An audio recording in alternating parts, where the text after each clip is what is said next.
हम लोगों ने अब जो पढ़ना स्टार्ट करना है वो बेसिकली हम लोगों ने डोनर्स के बारे में पढ़ना है कि हम लोग डोनर्स को कैसे सिलेक्ट करते हैं, या फिर अगर हम लोग किसी डोनर को रिजेक्ट कर रहे हैं तो हम लोग किस क्राइटेरिया पे रिजेक्ट कर रहे हैं। सो बेसिकली हमारा लेक्चर है वो इस बारे में है कि हमारे पास डोनर की सिलेक्शन का और रिजेक्शन का क्राइटेरिया क्या होता है।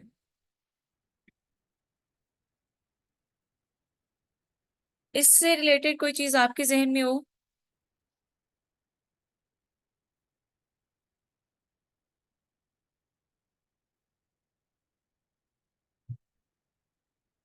एनीवन, आपको इससे रिलेटेड क्या पता है डोनर की सिलेक्शन के बारे में या फिर उसको रिजेक्ट करने के बारे में? एनीवन ऑफ यू जिसको कोई आइडिया हो इसके बारे में?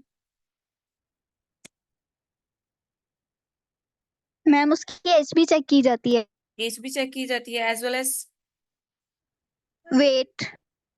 उसका वेट चेक किया जाता है। और एज।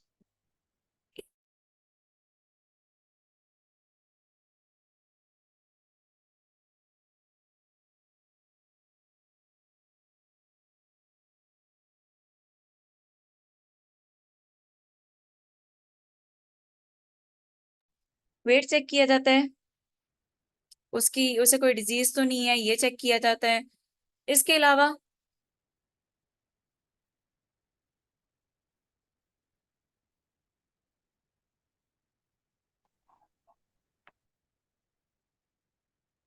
इसके अलावा आपको क्या लगता है बच्चों, इसके अलावा क्या हो सकता है? Any of you?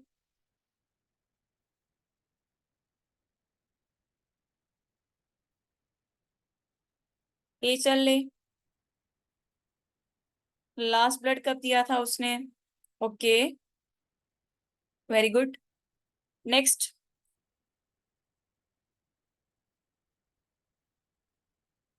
पेशेंट की एज क्या है? पेशेंट को कोई डिजीज तो नहीं है, उसने लास्ट टाइम ब्लड कब दिया था, उसका वेट कितना है, उसकी एज भी कितनी है?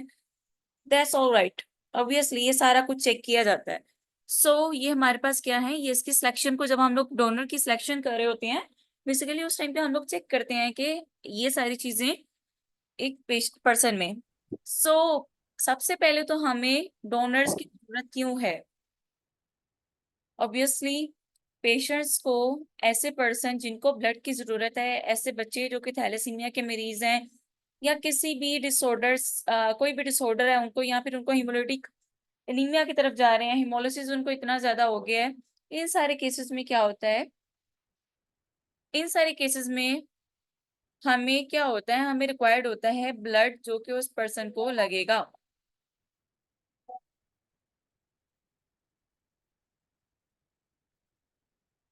ठीक है, जो उस पर्सन को ब्लड आपने ट्रांसफ्यूज करना है।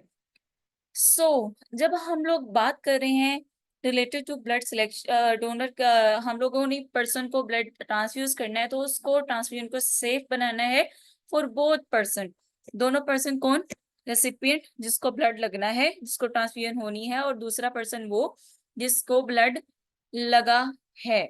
सॉरी, जिसको ब्लड लगना है, और दूसरा वो जो ब्लड दे रहा है, यानी कि डोनर और रेसिपिएंट दोनों के लिए वो ट्रांसफ्यूजन सेव हो।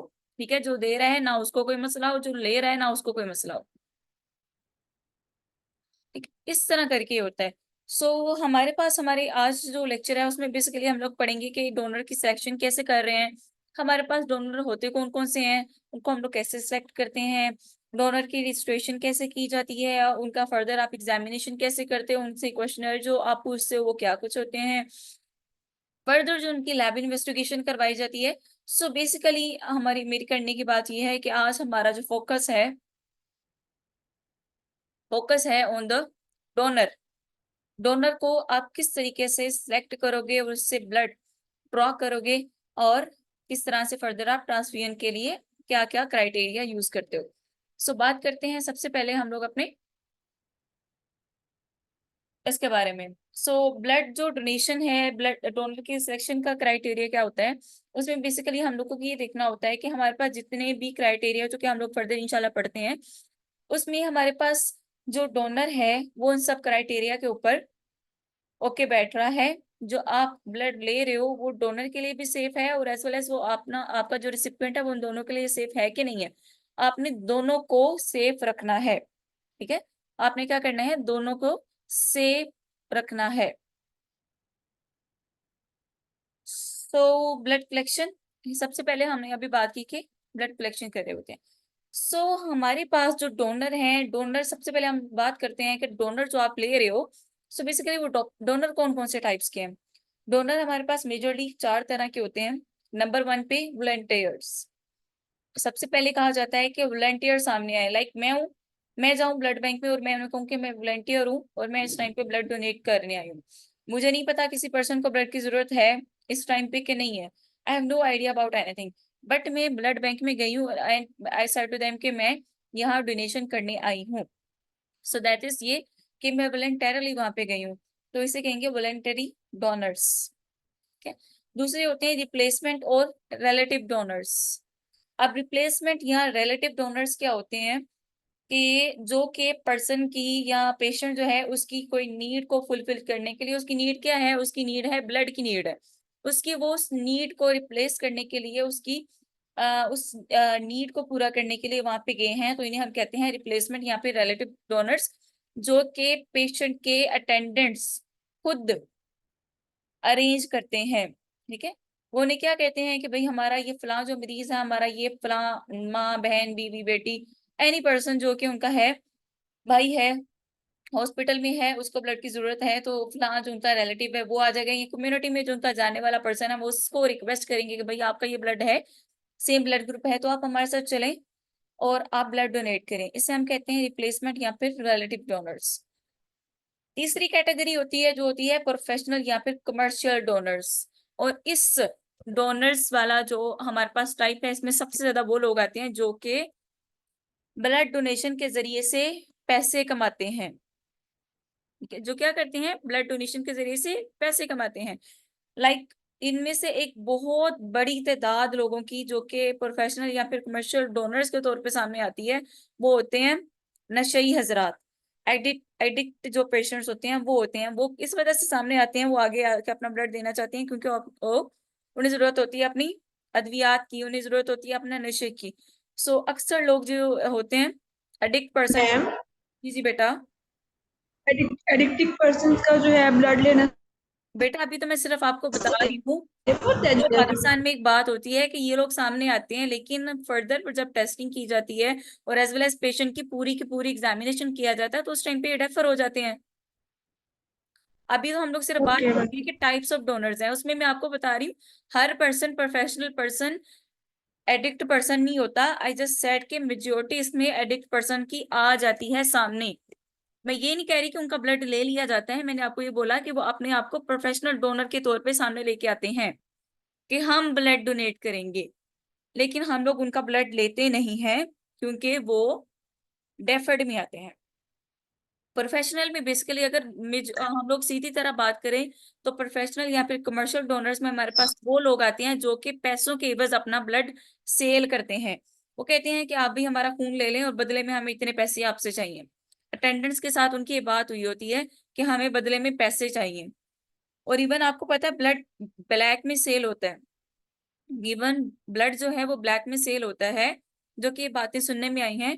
इवन कुछ जगहों पे धंधा चल रहा होता है प्रॉपर ब्लड का।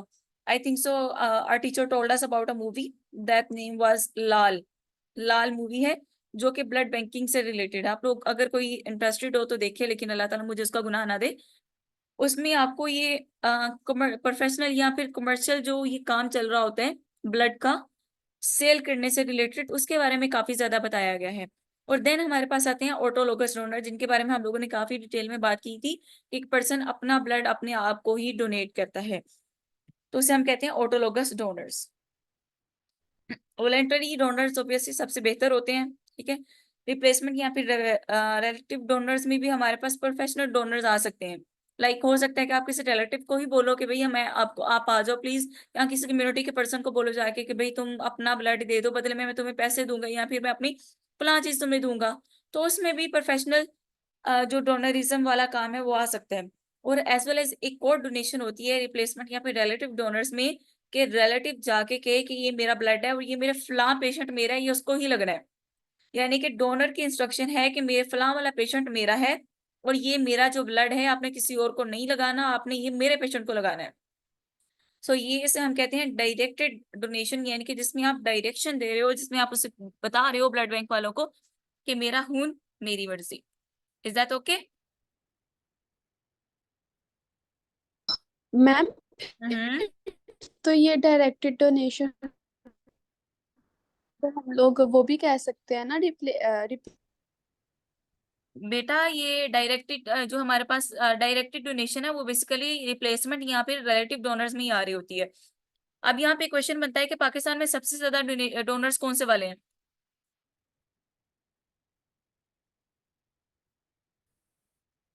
प्रोफेशनल। पाकिस्तान में सबसे ज्यादा डोनर कौन से वाले हैं बच्चों?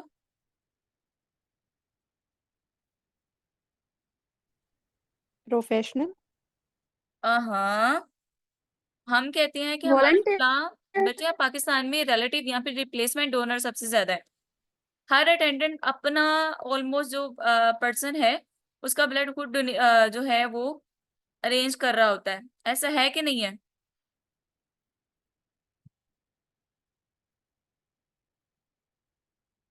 ऐसा है कि नहीं है बच्चों?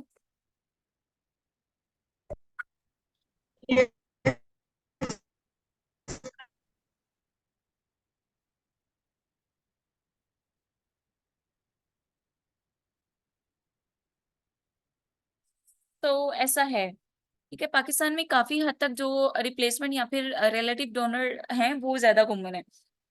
इसके और वॉलेंटरी डोनर्स भी काफी ज्यादा हैं। वॉलेंटरली भी लोग बहुत ज्यादा डोनेशन कर रहे हैं। इसके बाद आ जाता है हमारे पास डोनर की सिलेक्शन का क्राइटेरिया। आपने डोनर को सिलेक्ट मतलब एक देख लिया कि फला पर्सन है, अब आप उसको फर्दर ये डोनेशन के लिए एलिजिबल है भी कि नहीं है, अब ये आएगा। अब हम जब बात कर रहे हैं डोनर की सिलेक्शन के बारे में, तो ब्लड बैंक में हमारे पास काफी काम किए जाते हैं। ब्लड बैंक में क्या है, काफी सारे काम किए जाते हैं। उसमें उनमें फर्दर टेस्टिंग होती है।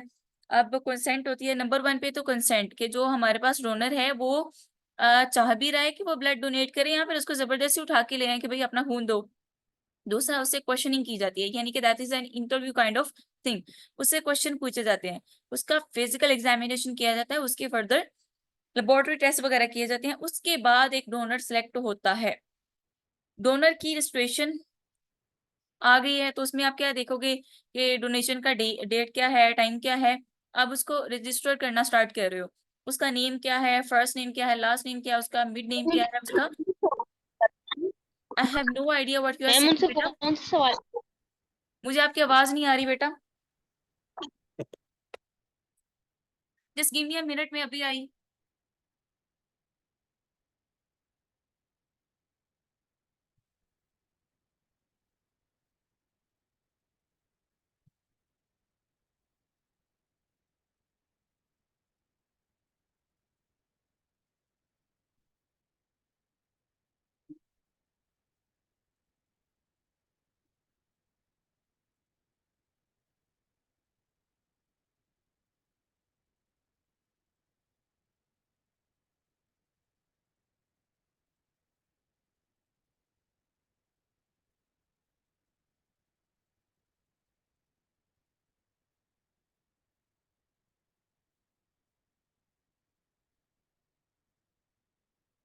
बच्चे हम लोग ये सारा कुछ पढ़ते हैं, अभी रुक जाएं। स्टेप वाइज ही चलेंगे ना। अच्छा, सबसे पहले उसका नाम, उसका पता, पता उसकी एज, ये सारा कुछ हम लोग देख लेंगे। अब फर्दर जो है उसकी मेडिकल हिस्ट्री के बारे में देखा जाता है कि इस पर्सन को कोई अ, मसला तो नहीं है मेडिकली। और ये एक हेल्थ केयर प्रोफेशनल जो होता है वो इससे सारा मतलब क्वेश्चनिंग कर रहा होता है कि कोई सर्जरी तो नहीं हुई, किसी किस्म की कोई मेडिकेशन तो नहीं इस टाइम पे है, इस टाइम पे उसको पेरेक्सिया यानी कि फीवर तो नहीं है, या कोई इन्फेक्शन के साइन एंड सिम्टम्स, या इस तरह के सारे क्वेश्चन मुझसे पूछ रहा होता है। और यहाँ पे क्वेश्चन काफी सारे होते हैं क्वेश्चनर। इसका एक पूरा का पूरा ना क्वेश्चनर होता है। उसमें से ऑब्वियसली कुछ क्वेश्चन ऐसे होते हैं जो कि ऑब्वियसली पाकिस्तान में नहीं पूछे जा सकते और काफी सारे हैं कि जो कि ऑब्वियसली इजीली पूछे जा सकते हैं। सो आपने अपनी फिजिबिलिटी को देख के और एज वेल एज पेशेंट की प्राइवेसी को मेंटेन करके, और इस चीज को कि पेशेंट के लिए ज्यादा आपके जो क्वेश्चन है उसके लिए वो अनकंफर्टेबल फील ना करे उनको लेके। तो इस तरह की क्वेश्चनिंग आपने उससे करनी होती है कि एक तो उसकी प्राइवेसी में मेंटेन रहे, आप उसकी जो जितने भी आपने क्वेश्चन पूछे हैं वो आप उसको कॉन्फिडेंशियल रखें, और एज वेल एज आप उससे इतना ऐसे क्वेश्चन ना करने बैठ जाएं जिसमें ये वजह से वो क्या है कि आपके साथ ओके फील ना करे। मेडिकल हिस्ट्री आप लेंगे उसके बारे में, कि उस पर्सन से पूछेंगे कोई भी उसकी मेडिकल हिस्ट्री के बारे में कि किसी किस्म की कोई डिजीज पहले हो चुकी है या इस टाइम पे कोई सिम्टम्स या इस तरह का कोई इन्फेक्शन है, कोई गला खराब है, बुखार है, या कहीं कोई भी इस तरह का आप जो सिंपल हमारे पास आ सकते हैं फर्दर इस टाइम पे हम उससे पूछ सकते हैं उस तरह का। एज वेल एज हम उससे ये पूछेंगे कोई सर्जरी वगैरह तो नहीं हुई, टैटू वगैरह तो नहीं करवाया, या पियर्सिंग वगैरह तो नहीं करवाई। इस तरह के सारे क्वेश्चन जो हम लोग उससे कर रहे होते हैं। एज वेल एज आप क्या कर रहे होते हो, उसका थोड़ा बहुत एग्जामिनेशन कर रहे होते हो कि इस टाइम पे उसको कोई फीवर तो नहीं है, ये सारा कुछ। और इस क्वेश्चनर की बेसिस पे आप उसको टेम्परेरीली भी रिजेक्ट कर सकते हो, वो डेफर हो सकता है, या फिर वो परमानेंटली भी डेफर हो सकता है। फॉर एग्जाम्पल उसको कोई ऐसी डिजीज इस टाइम पे सामने आ जाए जो कि उसको परमानेंटली डेफर कर दे, या फिर अभी इस वक्त पे उसको बुखार है, या इस टाइम पे उसने कोई ऐसी मेडिकेशन ली हुई है कि वो आप उसे बोलें कि इस टाइम पे आप भाई घर चले जाएं, नेक्स्ट इतने डेज बाद या फिर इतने वीक्स बाद या मंथ्स के बाद आप वापस हमारे पास आए, सो दैट आपकी फर्दर जो है हम लोग डोनेशन के लिए आपको एक्सेप्ट कर सकें। मेडिकल हिस्ट्री लेंगे आप उसकी, ठीक है, पर्सन की, उसकी कोई भी उसको रिस्क है, कोई भी उसको डिजीज है, कुछ भी ऐसा है वो आप उससे पूछेंगे, आप उससे इसके बारे में पूछेंगे। एज वेल एज आप उससे जो उसका कंसेंट फॉर्म है या तो वो खुद फिल करे या फिर कोई हेल्थ केयर प्रोफेशनल जो होता है वो फिल करे, उसकी उससे क्वेश्चंस पूछे और वो उनके आंसर उसके ऊपर लिखे। मोस्ट ऑफ द टाइम ऐसा होता है कि जो हमारे पास हमारा डोनर है वो जाता है to the health care professional, और वो उससे क्वेश्चन पूछता है कि भैया आपको ये चीजें तो नहीं है, लाइक वो आज बिल्कुल ओके फील कर रहा है, उसने पिछले 4 घंटों में क्या खाया, उसने रात को अच्छे से नींद ली है, उसने कोई ड्रग्स यूज तो नहीं की, ड्रग ऑफ अब्यूज, अल्कोहल या फिर कोई एस्पिरिन वगैरह ड्रग तो नहीं ली उसने, या उसकी वैक्सीनेशन 72 आवर्स के अंदर अंदर तो नहीं हुई कोई, या उसको कोई अनइंटेंडेड या फिर अभी एक चांस से उसे लग रहा हो कि उसका वेट लॉस हो रहा हो, या उसको कोई फीवर रह रहा हो, या फिर उसका कोई ग्लैंड स्वोलन हो, समथिंग लाइक दिस, या फिर उसको इस टाइम पे कोई डायरिया वगैरह तो नहीं हुआ। इस तरह के क्वेश्चन आप उसे पूछेंगे, या फिर पिछले 1 वीक के अंदर अंदर उसको को डायरिया तो नहीं हुआ, या फिर उसने दांत तो नहीं कोई निकलवाया अपना, टैटू वगैरह तो नहीं बनवाए, या फिर उसने एयर पियर्सिंग वगैरह तो नहीं करवाई। अगर उसने टैटू वगैरह बनवाए हैं तो 6 मंथ्स के लिए वो डेफर्ड है, उसके बाद आफ्टर 6 मंथ्स आप उसको इंटरटेन कर सकते हो, या फिर उसको इस टाइम पे उसकी तबीयत ओके नहीं है, तो उस कुछ इस तरह का सामने आ रहा है, डायरिया है और कुछ ऐसा है, तो उसके लिए भी आप उसको क्या करोगे, उसको डेफर कर दोगे। ये सारी चीजें आपने पूछनी है कि पिछले 6 महीनों के अंदर अंदर आपको इस तरह का कोई सिम्टम्स तो नहीं आए हैं। अब इसकी वजह से वो डेफर्ड हो जाते हैं, किस किस तरह से वो हम लोग आके देखेंगे। उसको कोई हार्ट की डिजीज तो नहीं है, लंग डिसऑर्डर तो नहीं है, उसको कोई इस तरह की सारी जॉन्डिस तो नहीं है, या फिर उसको ब्लीडिंग, ये सारा कुछ आप उससे हिस्ट्री लेंगे। या उसकी कोई सर्जरी तो नहीं हुई है इन द लास्ट 6 मंथ्स, कोई मेजर या फिर माइनर सर्जरी। और अगर वो कोई लेडी है जो डोनेशन के तौर पे डोनेशन के लिए आई है, तो आप उससे पूछोगे कि उसको प्रेगनेंसी तो नहीं है, या फिर उसका लास्ट 3 मंथ में कोई अबॉर्शन तो नहीं हुआ, या फिर उसका बेबी कोई लैक्टेटिंग फेज में तो नहीं है, या फिर उसका बेबी 1 ईयर, ऑब्वियसली 1 ईयर तक जो बेबी होते हैं वो मोस्टली लैक्टेटिंग ही होते हैं।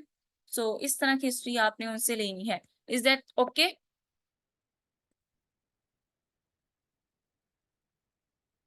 क्वेश्चंस में ये क्वेश्चन आप कर रहे होते हो, इज दैट ओके?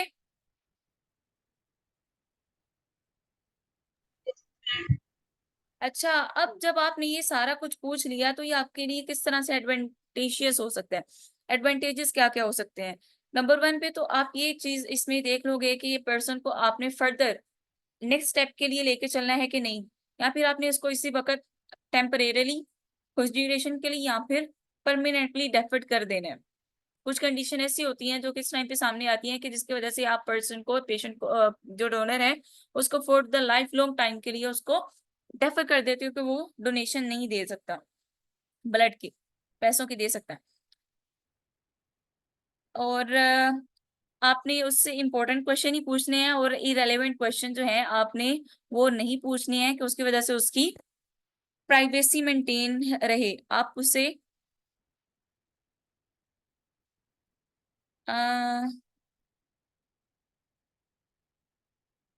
ऐसे क्वेश्चन नहीं करोगे जो कि फिजिबल ना हो।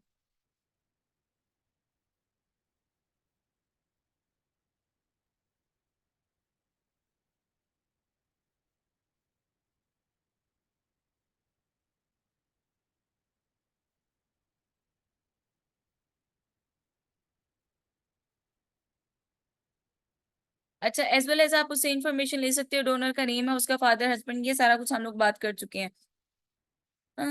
ये भी हम लोग बात कर चुके हैं कि हम लोगों को किस तरह डोनर को भी प्रोटेक्ट करना है, अपने रिसिपिएंट को भी प्रोटेक्ट करना है।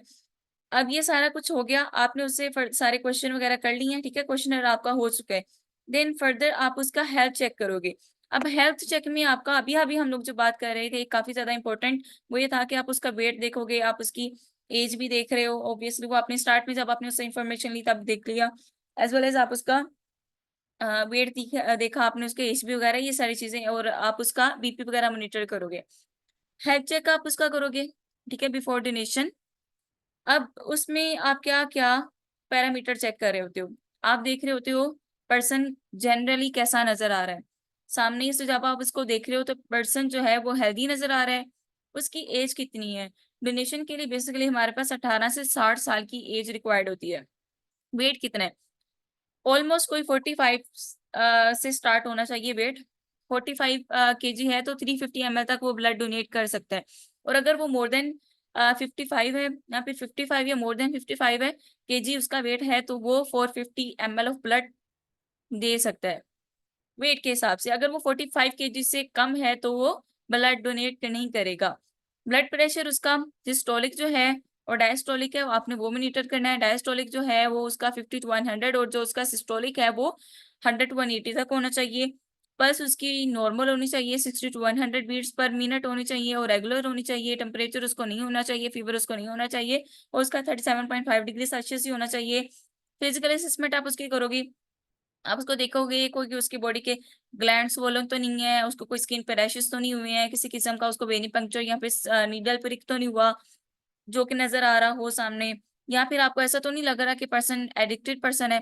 अगर वो एडिक्शन करता है तो वो डेफर्ड है। या फिर उसने लास्ट डोनेशन कब दी है, अगर उसने within 3 months last donation दी हुई है तो अभी वो डेफर्ड है। जितनी देर तक उसका 3 मंथ्स का ड्यूरेशन पूरा नहीं होता तब तक वो होल ब्लड जो है उसकी डोनेशन नहीं कर सकता। हेमोग्लोबिन की एस्टिमेशन करोगे और वो देखोगे कि वो उसकी 12.5 ग्राम पर डेसीलीटर तक होनी चाहिए। 12.5 ग्राम पर डेसीलीटर से कम उसकी एच बी नहीं होनी चाहिए। अगर डोनर का आपने देखना है कि उसको कोई हार्ट की डिजीज तो नहीं है, किडनी, एपिलेप्सी, एनीमिया तो नहीं है, अल्सर तो नहीं है। एनीमिया ऑब्वियसली अभी हमने बात की कि एज भी उसकी 12.5 होनी चाहिए, या इससे ज्यादा होनी चाहिए, इससे कम नहीं होनी चाहिए। डायबिटिक ना हो पर्सन, उसको सर्कुलेटरी कोई डिसऑर्डर ना हो, मेंस्ट्रुअल इरेगुलरिटीज ना हो फीमेल है तो, और प्रेगनेंसी ना हो, ब्रेस्ट फीडिंग वाली स्टेज में ना हो, ना उसका अबॉर्शन हुआ हो विद इन 6 मंथ्स, और एज वेल एज उससे कोई ऐसी डिजीज ना हो जो कि रिसिपिएंट को मसला करे। लाइक उसको हेपेटाइटिस तो नहीं है, कोई एसटीडी तो नहीं है, सेक्सुअली ट्रांसमिटेड डिजीज, या फिर उसने अभी अभी वैक्सीनेशन तो नहीं करवाई, या उसको एक्टिव ट्यूबरकुलोसिस टीबी तो नहीं। ऑब्वियसली अभी हमने बात कही थी कि उसको अचानक से ऐसा तो नहीं लग रहा कि उसका वेट लॉस हो रहा है, इस तरह की चीजें होगी। Malaria, HIV, AIDS, lung disease, या इस तरह की कोई ट्रांसफ्यूजन हिस्ट्री उसकी हो अभी अभी विद इन 3 मंथ्स, या फिर उसने कोई सर्जरी करवाई हो, इस तरह का कोई है केस हो है तो वो डेफर कर देंगे। डोनर डेफर के लिए हमारे पास history of blood transfusion,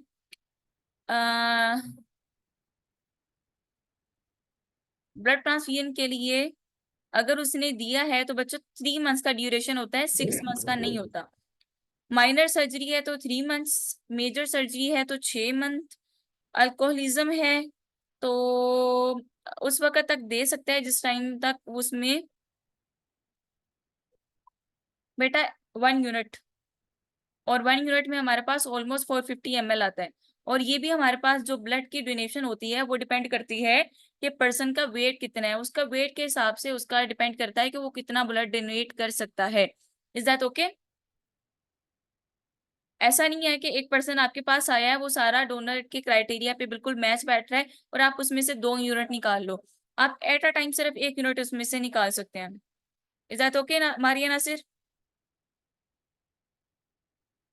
alcoholism है तो जब तक उसमें यस इंटॉक्सिकेशन मैम। नहीं हो गई है उतनी देर तक वो डोनेशन दे सकता है, लेकिन ऐसे लोगों को अवॉइड ही करें। टाइफाइड है तो 6 मंथ हो चुके हैं और रिकवर्ड हो चुके हैं, आफ्टर रिकवरी 6 मंथ तक वो ब्लड नहीं डोनेट कर सकता, आफ्टर 6 मंथ वो डोनेट कर देगा।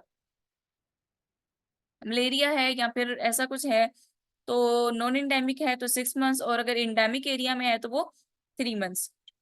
हेपेटाइटिस है तो 6 महीने के लिए फैमिली और क्लोज कांटेक्ट में आफ्टर मेडिकेशन वो क्या रहेगा, 6 मंथ्स तक वो डेफर्ड ही होगा।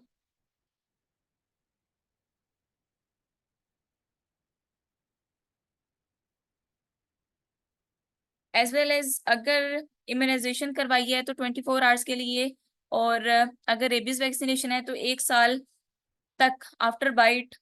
नेफ्राइटिस है उसको तो 6 महीने के लिए, ब्रेस्ट फीडिंग है तो 6 months after delivery, abortion 6 months, tattoo है तो भी 6 मंथ्स। ड्रग्स अगर उसने एस्पिरिन ली है अभी अभी तो तकरीबन 36 से 48 घंटे तक वो डेफर्ड है।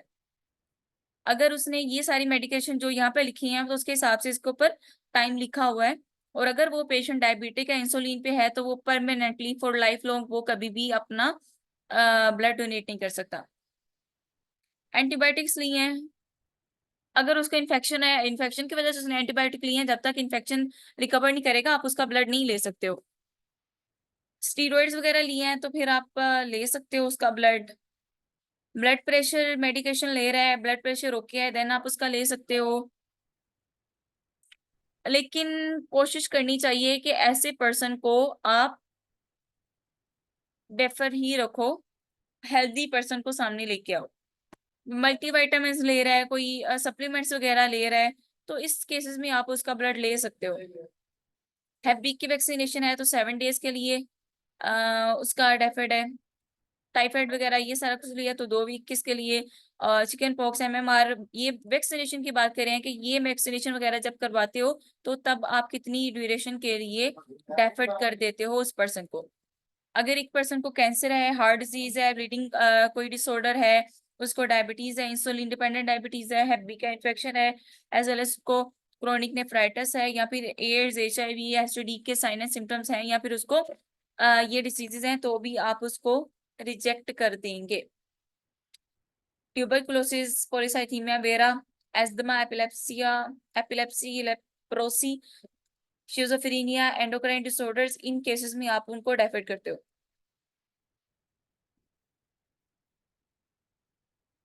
इज दैट ओके बच्चों? ये सारा कुछ हो गया, Yes, सारा कुछ ma'am. देख लिया आपने, उसका वेट, आपने उसकी एज, आपने उसका सारी हिस्ट्री दे ली, आपने देखा। ये सारा कुछ देखने के बाद अब अगर वो डोनेशन के लिए ओके है तो उसको आपने खिलाना पिलाना है अच्छे तरीके से, अच्छे तरीके से अपनी वो हाइड्रेशन पूरी करे, खाना पीना पूरा करे, अच्छे से नींद ले, अच्छे से पानी पिए, और अल्कोहल वगैरह को अवॉइड करें, देन वो डोनेशन के लिए आए। अब वो ओके है। ये सारी चीजें हम लोगों ने अभी अभी बात कर ली है। अबॉर्शन है तो 6 मंथ्स के लिए, ब्लड ट्रांसफ्यूजन अभी उसने दी है तो 6 मंथ्स नहीं होता, जहां तक मुझे याद है 3 मंथ्स होता है। चलिए इसको हम लोग कंफर्म करेंगे कि अगर HO ब्लड ट्रांसफ्यूजन है तो 6 मंथ्स के लिए डेफर्ड होता है वो पर्सन, या 3 मंथ्स के लिए। माइनर सर्जरी है तो 3 मंथ्स। अगर अल्कोहल उसने लिया है तो उसको इंटॉक्सिकेट कर दें और उसके बाद आप उसका ब्लड ले सकते हो। मेजर सर्जरी में 6 मंथ, टाइफाइड के 6 आफ्टर रिकवरी, मलेरिया है 3 months, tattoo 6 months, breast feeding 6 month और रेबीज वैक्सीनेशन है तो 12 महीने। ये सारी बातें भी हम लोगों ने कर ली। फिजिकल एग्जामिनेशन किया आपने, पर्सन की बीड्स कितनी थी, उसकी एज भी कितनी थी, उसका 3 मंथ्स ही होता है। मैं भी आज तक बच्चे 3 मंथ्स ही पढ़ती आई हूँ, पता नहीं यार इन्होंने 6 महीने कहाँ से डाल दिए। और 45 kg मिनिमम वेट होना चाहिए, और उसके हिसाब से कितना कितना ब्लड ले सकते हैं ये हम लोग बात कर चुके हैं।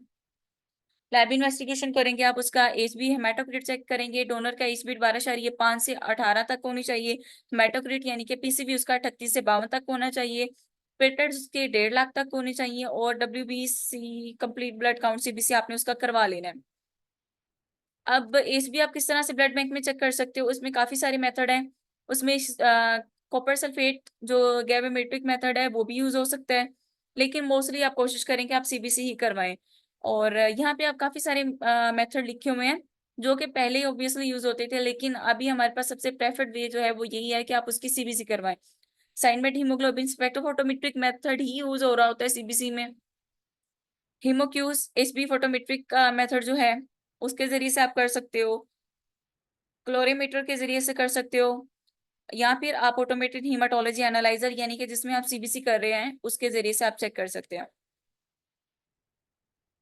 डोनेशन के दरमियान जो गैप होना चाहिए वो 3 मंथ्स का होना चाहिए। अगर आपने प्लाज्मा प्लेटलेट फिर से सिर्फ प्लेटलेट्स उस पर्सन में से वो पर्सन सिर्फ प्लेटलेट डोनेट करने आया तो 48 to 72 आवर्स तक वो डेफर्ड होगा। उसके बाद वो दोबारा फिर से प्लेटलेट्स को डोनेट कर सकता है। होल ब्लड की बात नहीं कर रहे, अगर उसने RBC डोनेट किए हैं, होल ब्लड किया है, तो उस टाइम RBC की डोनेशन है अगर उसने की है तो वो 3 मंथ्स यानी कि होल ब्लड की जब उसने किया। अगर उसने सिर्फ प्लेटलेट्स किए हैं तो वो 48 से 72 घंटे के लिए रेस्ट करेगा, उसके बाद वो दोबारा फिर से दे सकता है। और 1 वीक में सिर्फ वो 2 ये प्रोसीजर करवाएगा प्लेटलेट फेरेसिस के। अगर उसने होल ब्लड डोनेशन की है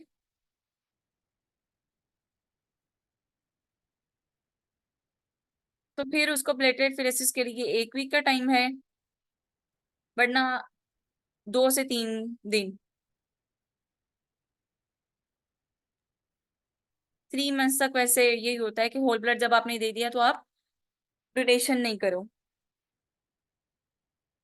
आपने उसकी सारी कंसेंट ले ली है, आपने उसका सिग्नेचर करवा लिया है, डेट वगैरह सारा कुछ मेंशन कर दिया है, ये सारा कुछ आपने उसका डोनर का लिख लिया है जो कि अभी तक हम लोग बात करते आए हैं। आपने उसका रजिस्ट्रेशन नंबर, आपने उसका जितना भी है उसका नंबर आप उसको साइन कर सकते हो जो कि आपके प्रोटोकॉल में है, आप वो मेंशन करोगे। कलेक्शन किस टाइम पे हुई है, अब वो ब्लड उसका एक्सपायर कब होगा, उसका ब्लड ग्रुप क्या है, क्रॉस मैचिंग हुई थी उस पर्सन की, अगर उस टाइम पे उसने डोनेट करना है तो, और वो जा रहा है डोनेशन के लिए। वरना अगर वो वॉलंटरली आया, वो ब्लड बैंक में रखवाने के लिए आया, तो आप उसका ब्लड ग्रुप वगैरह मेंशन कर दोगे उसके ऊपर, date of collection, date of expiry, उसका वेट, उसका ब्लड प्रेशर, HB, और टाइप ऑफ बैग, ये सारा कुछ आप, और टाइम किस टाइम पे वो कलेक्शन हुई थी और कितने ड्यूरेशन में हुई थी, आप ये सारा कुछ लिखोगे। अब आपने उसका ब्लड ले लिया, आपने उसमें से ब्लड ड्रॉ करवा लिया है, तो आप उसे बोलोगे कि आपने अच्छे तरीके से आपको हाइड्रेट करना है, आपने जूसेस पीने हैं, आपने पानी का इंटेक ज्यादा करना है, ये सारा कुछ आपने कहना है उसे तो करे।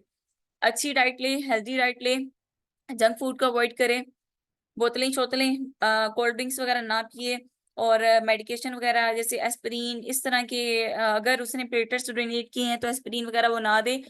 और अपनी ID जो है वो अपने साथ रखें ताकि सब लोगों को मालूम हो कि ये डोनेशन करके आया है, और अगर कोई मसला होता है तो वो उसके अकॉर्डिंगली चले।